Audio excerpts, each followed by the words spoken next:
Hey everyone, Mark here. Welcome to the morning of day two, technically, of Sundance 2021.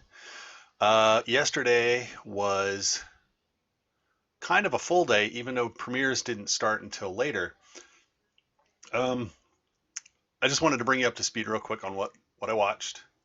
Uh, and if you guys are not attending or you are attending and you've seen some of these, and I'll do this every so often, and there's something you specifically want Ryan and I to talk about if we both watched it, or me or Ryan, if we don't manage to match up, please just let us know. Throw us a note on Twitter or on the website or wherever you see this, and we will we'll see what we can do.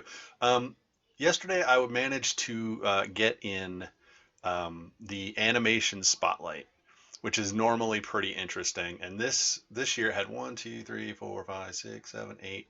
It had nine uh, bits of animation, about an hour and a half total. Um, Most of them, animation is hard to talk about. First off, all the styles were they're very different styles. Um, which is nice. You're not just watching one same style, and they're like vastly different. One, which actually was one of my favorites, is actually it appears to be, if it's not computer generated, it's actual stop motion with cut styrofoam, and everything is basically cut styrofoam. So all the characters are, all the settings are, and it was just really cool to watch. And it was called Kukum, KKUM. It was Korean, and it was about a guy talking about his mother's dreams and how they have affected his life. But the style of animation was really kind of compelling and unusual, so I kind of enjoyed that one. Um, the Fire Next Time was this really rough, um, almost watercolor in places animation, um, about the social tension in the inner cities. So there's all these weird different styles of animation, like I said, which makes them fun to look at because you get to change it up and decide if the animation is any good. There was one animated short called Ghost Dogs, and all I could really say about that was, what the actual fuck did I just watch? The creepiest looking ghost dogs in this show, and who appear at some point, because they're kind of quasi-human-esque, to be masturbating in mass to a dog food commercial. That's just one point of the thing. But they kind of terrorize this actual dog, rescue dog that lives at this house. But yeah, ghost dogs, just left field, baby, left field. Um, the rest of them, uh, yeah, they're tough, because a lot of times animators are, especially, will tell stories that are pertinent to their culture, as most storytellers do. So if it's not a Western story, and you're reading subtitles that may or may not be exact, and then you may be talking about some sort of mythology, because a lot of animation deals with that, not all, but some, um, it can make it a little hard to appreciate the movie as a whole in a single viewing. Um, there wasn't an animation style that I didn't care for, which is nice. None of the animation put me off. Some of the stories I was like, I could take or leave, and then some of them were just really hard because they were too cultural for me to become invested in the 8 to 10 minutes of the thing. And that's not a shortcoming of the piece. That is a boundary between the piece and myself. So that's I had trouble receiving it.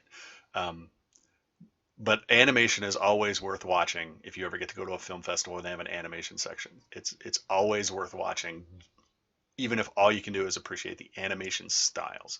So let's not think that I didn't appreciate the animation. I also watched two of the shorts programs. If you have access to a Sundance program, it's program 1 and program 4. Um, there's a mix. There's always a mix in these short programs, and they tell you that they don't want there to be like a theme for a short program. They want a good mix of topics and styles and whatnot, so that if you're not happy for the 7 or 8 or 10 minutes, oh look, it's a completely different story. So you normally will find something in that program, at least one, that really does speak to you and that you can really appreciate. In Shorts Program 1, let me just say, director Jason Park had one called BJ's Mobile Gift Shop. And it seems very straightforward, but the longer I watched it, the more I felt like I was watching kind of a Korean episode of The Twilight Zone, um, where the person always has what you need at the time that you need it, or shortly before you need it. Um, but it's actually a really cool film about hustle and work and everything else. But then it's just got kind of this little weird off current, which makes it kind of appealing. Um, the rest of the ones in that one are Five Tiger, Yoruga, Bruiser, Flex, Bambarak, and Don't Go Telling Your Mama. Um, Don't Go Telling Your Mama is really educational because it's about teachers from Chicago who back in the day, well, it's an update of a story that teachers back in Chicago made up their own like alphabet to teach the kids um, in a non-white centric way. So it was more identifiable to black kids. And this film updates the ABCs to be more relatable to the modern, current, contemporary black kids in schools, which says things on many different fronts that I don't have time to get into, but it's definitely an interesting watch. Uh, the most depressing one in that, by the way, is Yoruga, which is there are very few animals left on the planet, so people go and request to visit with an animal. So this old man he talks to Yoruga, who is like the last turtle on Earth, and he talks to him like he's an old family friend, and he's telling him about his wife and his kids, and it's very depressing. Um, for many reasons, that someone would be that isolated that they have to go talk to an animal, or that there are so few animals left. You go to the zoo and you request time with an animal, and that's like a special thing, because animals are so rare. Shorts Program 4, really quickly there. There's one like the ones I used to know, You Wouldn't Understand, Double Speak, Unseen River. I ran from it and was still in it, The Touch of the Master's Hand, and The Criminals. Now, The Criminals is a Turkish piece about two teenagers who want to get a hotel room to have sex.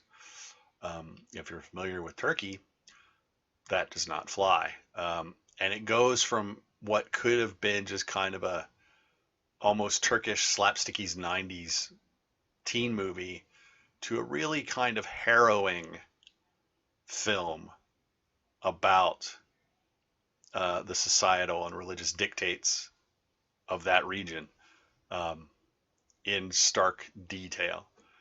So that one was very interesting. That's The Criminals. Director was Serhat Karaslan.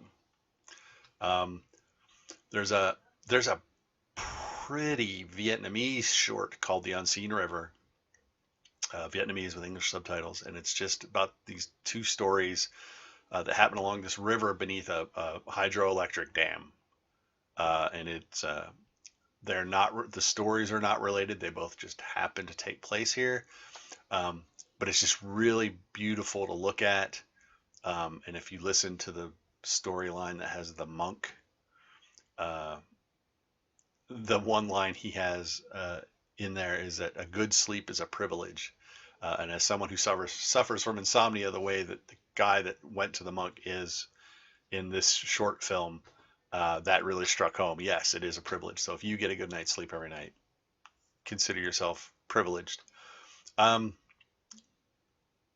One of the most kind of disturbing ones, and it kind of latches onto a couple of movies that I've seen over the last couple uh, Sundance festivals, is called Doublespeak, and it's a short film, and it's about a woman who goes in to hear the report from her employer about her sexual harassment claims, and you just watch the lawyer and investigator tap dance. Um, and actually, it's not even a tap dance. It's just kind of a soft shoe and a brush off uh, for point by point rebuttals. And then, of course, the outcome. So if you saw The Assistant last year, Sundance 2020, or the Harvey Weinstein Untouchable, that documentary, I said those two are nice. They're nice bookends to watch.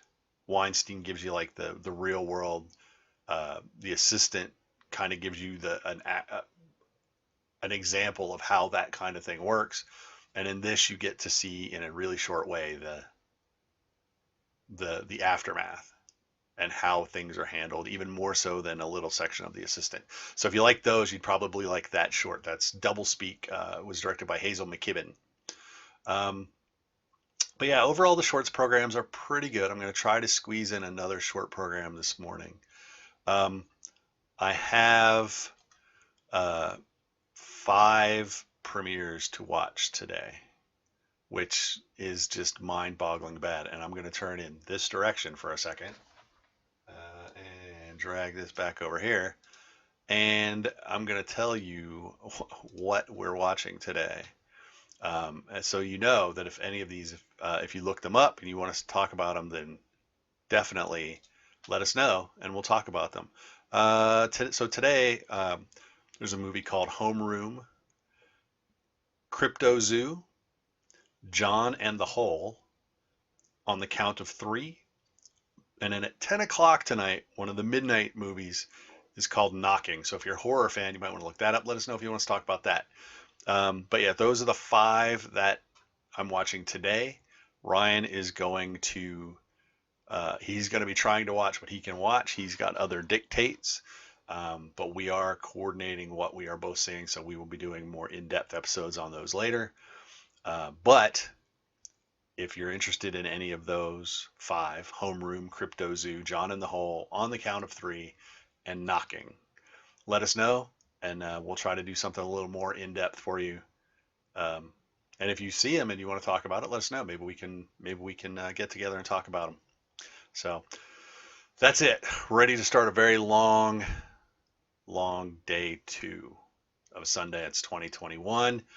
All virtual unless you are so far away from Park City, Utah that you actually get some in a theater, but that's going to be limited. So stay safe out there. Be good. Watch some films. Take it easy. Don't forget to like us. Follow us on social media at VS Movie Podcast, or go to the website vsmoviepodcast.com. Just sign up there. You can avoid all of the social media if you hate social media. So till next time, I'm Mark. Take it easy, everyone, and we will see you next time. Bye-bye.